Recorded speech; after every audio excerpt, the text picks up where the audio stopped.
Hello, my friends. Welcome. Yeah, I'm here in the fields, walking in the fields in my neighborhood.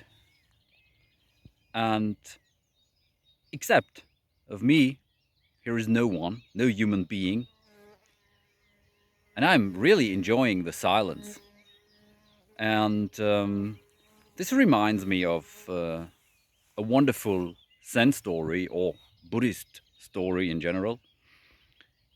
And it is about four monks who decided to meditate silently without speaking for 2 weeks.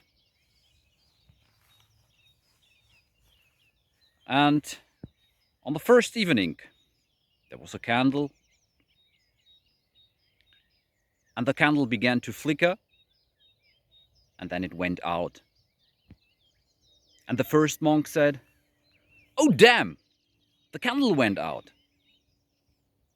The second monk said, um, Sorry, but aren't we supposed not to speak? The third monk said, "Guys, are you serious? Why are you breaking the silence?" And the fourth monk then laughed and said, "Ha ha, I'm the only one who didn't speak." Well, epic fail. Goodbye.